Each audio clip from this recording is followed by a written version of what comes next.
नमस्कार। आज हम कंप्यूटर मेमोरी यानी रैम पर थोड़ी गहराई से बात करेंगे। हमारे पास कुछ दस्तावेज हैं जो रैम से जुड़े कुछ ज़रूरी पहलू समझाते हैं, खासकर ये आरपीएम और फ्रीक्वेंसी वाला मामला जिसमें लोग अक्सर कंफ्यूज हो जाते हैं। सुनते तो हैं ये शब्द, पर इनका असली मतलब क्या है? तो चलिए आज इसी उलझन को सुलझाते हैं। हमारा मकसद है रैम की स्पीड, उसके टाइप और अपने कंप्यूटर में ये जानकारी कैसे देखें, इसे एकदम साफ साफ समझना। हाँ बिल्कुल। और इस चर्चा में हम ये भी देखेंगे कि अलग अलग तरह के इस्तेमाल के लिए कौन सी रैम फ्रीक्वेंसी मतलब कितनी स्पीड सही रहती है। ठीक है, तो सबसे पहला सवाल जो शायद कई लोगों के मन में आता है, क्या रैम का आरपीएम होता है? हमारे स्रोत तो कहते हैं बिल्कुल नहीं। जी सही कहा। आरपीएम यानी रेवोल्यूशंस पर मिनट। इसका ताल्लुक घूमने वाले पुर्जों से है। जैसे पुरानी हार्ड डिस्क ड्राइव्स होती थी ना, उनमें होता था 5400 आरपीएम, 7200 आरपीएम। रैम तो सॉलिड स्टेट है, उसमें कोई घूमने वाला हिस्सा है ही नहीं। अच्छा, तो आरपीएम का तो यहाँ कोई काम ही नहीं है। समझ गया। तो अगर आरपीएम नहीं, तो फिर रैम की स्पीड पता कैसे चलती है? यहीं पे वो फ्रीक्वेंसी वाली बात आती है ना? बिल्कुल। रैम की जो असली रफ्तार है वो उसकी फ्रीक्वेंसी से पता चलती है। फ्रीक्वेंसी ये बताती है कि रैम एक सेकंड में कितनी तेजी से डेटा पढ़ और लिख सकती है। इसे मेगाहर्ट्ज मतलब MHz में नापते हैं। जैसे आपने सुना होगा 2133 MHz, 3200 MHz या आजकल तो 3600 MHz भी आम है। अच्छा, यानी सीधा हिसाब है जितना ज्यादा MHz उतनी तेज रैम, और तेज रैम मतलब कंप्यूटर की परफॉर्मेंस भी बेहतर होगी, यही उम्मीद करें। हाँ, मोटे तौर पर तो यही बात है। लेकिन अब सवाल आता है कि कौन सी फ्रीक्वेंसी चुने। देखिए, ये निर्भर करता है कि कंप्यूटर का इस्तेमाल किस काम के लिए होना है। स्रोत के हिसाब से अगर देखें तो जैसे 2133 या 2400 MHz है, ये थोड़ी पुरानी स्पीड्स हैं। ये सामान्य ऑफिस के काम, इंटरनेट चलाने या पढ़ाई लिखाई के लिए ठीक है। फिर आती है 2666 MHz। ये रोजमर्रा के हल्के फुल्के इस्तेमाल के लिए मतलब एक ठीक ठाक स्पीड कह सकते हैं। और गेमिंग वगैरह के लिए? हाँ, उसके लिए 3200 मेगाहर्ट्ज काफी अच्छी मानी जाती है।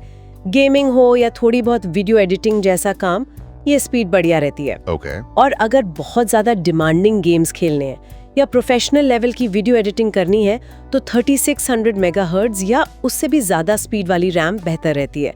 वो हाई परफॉर्मेंस मानी जाती है। यहाँ एक बहुत जरूरी बात है जो हमारे श्रोता बताते हैं। सिर्फ ये देख लेना कि रैम कितने मेगाहर्ट्ज की है, ये काफी नहीं है। सही। रैम उतनी ही तेज चलेगी जितनी स्पीड आपका मदरबोर्ड और प्रोसेसर सपोर्ट करते हैं, है ना? मतलब अगर मदरबोर्ड ही धीमा है। बिल्कुल, इसे सिस्टम का बॉटलनेक कहते हैं। मान लीजिए आपने 3600 मेगाहर्ट्ज की रैम खरीद ली, पर आपका मदरबोर्ड सिर्फ 2666 मेगाहर्ट्ज तक ही सपोर्ट करता है, तो आपकी वो तेज रैम भी 2666 मेगाहर्ट्ज पर ही चलेगी। उसका पूरा फायदा नहीं मिलेगा। सही बात है, ये समझना जरूरी है। अच्छा, और रैम असल में करती क्या है? मतलब कंप्यूटर की स्पीड में इसका रोल क्या है? देखिए, रैम का मुख्य काम है करंटली जो प्रोग्राम्स चल रहे हैं और उनका जो डेटा है उसे टेम्पररी तौर पर स्टोर करना। ऐसा इसलिए ताकि CPU यानी प्रोसेसर उस डेटा को बहुत तेजी से एक्सेस कर सके। हार्ड ड्राइव या SSD के मुकाबले रैम बहुत तेज होती है, तो इससे कंप्यूटर की ओवरऑल स्पीड बढ़ती है, सॉफ्टवेयर जल्दी खुलते हैं, जल्दी चलते हैं। और मल्टीटास्किंग, एक साथ कई काम करना। हाँ, उसमें भी ज्यादा रैम होने पर आप एक साथ कई एप्स आराम से चला सकते हैं, सिस्टम धीमा नहीं पड़ता। और गेमिंग और वीडियो एडिटिंग जैसे भारी कामों में तो रैम का रोल और भी ज्यादा अहम हो जाता है, क्योंकि उनमें बहुत सारा डेटा फटाफट प्रोसेस करना होता है। सही कहा। अब सबसे अहम सवाल, ये पता कैसे करें कि हमारे अपने कंप्यूटर में कौन सी रैम लगी है, कितनी है और उसकी फ्रीक्वेंसी क्या है? ये जानकारी तो होनी चाहिए भाई। हाँ, बिल्कुल होनी चाहिए। और स्रोत में 2 आसान तरीके बताए गए हैं। पहला तरीका तो विंडोज में ही है, टास्क मैनेजर।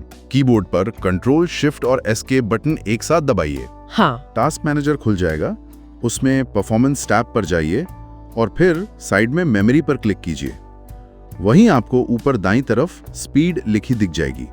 वही आपकी रैम की फ्रीक्वेंसी है मेगाहर्ट्ज में। वहीं पर यह भी दिख जाएगा कि कितने स्लॉट इस्तेमाल हो रहे हैं और रैम का फॉर्म फैक्टर क्या है, मतलब लैपटॉप वाली छोटी स्टिक सोडियम है या डेस्कटॉप वाली बड़ी डिम। ये तो बहुत आसान है। और दूसरा तरीका? दूसरा तरीका एक छोटा सा फ्री सॉफ्टवेयर है, CPU-Z। इसे इंटरनेट से डाउनलोड करके इंस्टॉल करना होता है। अच्छा, CPU-Z। हाँ, इसे खोलकर मेमोरी टैब पर जाइए। यहाँ आपको DRAM फ्रीक्वेंसी दिखेगी। पर यहाँ एक छोटी सी बात ध्यान रखनी है, जो नंबर यहाँ दिखेगा उसे 2 से गुणा करना होगा। वो होगी आपकी असली रैम फ्रीक्वेंसी मेगाहर्ट्ज में। अच्छा, डबल करना होगा। क्यों? हाँ, क्योंकि आजकल की जो रैम होती है ना, वो DDR टाइप की होती हैं, डबल डेटा रेट, मतलब वो एक क्लॉक साइकिल में 2 बार डेटा ट्रांसफर करती हैं। इसलिए सॉफ्टवेयर आधी फ्रीक्वेंसी दिखाता है, हमें उसे डबल करना होता है। समझ गए। और साइज वगैरह भी दिख जाता है उसमें। हाँ हाँ बिल्कुल। वहीं पे रैम का टाइप जैसे DDR3, DDR4 या लेटेस्ट DDR5 और टोटल साइज कितने GB की रैम है भी साफ साफ लिखा होता है। तो ये दोनों ही तरीके काफी आसान है अपनी रैम को जानने के लिए। बिल्कुल। तो आज हमने क्या समझा कि रैम का RPM से कोई लेना देना नहीं है, उसकी असली स्पीड उसकी फ्रीक्वेंसी यानी मेगाहर्ट्ज से पता चलती है। या हाँ, और ज्यादा मेगाहर्ट्ज मतलब ज्यादा स्पीड, लेकिन ये भी जरूरी है कि आपका मदरबोर्ड और प्रोसेसर उस स्पीड को सपोर्ट करते हो। हाँ, और हमने ये भी जाना कि रैम कंप्यूटर को तेज बनाने, मल्टीटास्किंग आसान करने और गेमिंग जैसे कामों को स्मूथ बनाने में मदद करती है। जी, और टास्क मैनेजर या CPU Z जैसे आसान टूल से कोई भी अपने सिस्टम की रैम डिटेल्स आसानी से चेक कर सकता है। बिल्कुल।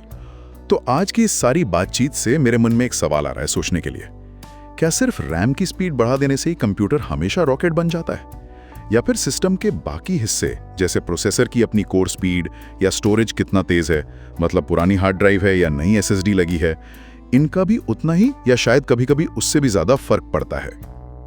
इस पर जरूर सोचिएगा। अगली बार फिर मिलेंगे एक नई जानकारी के साथ।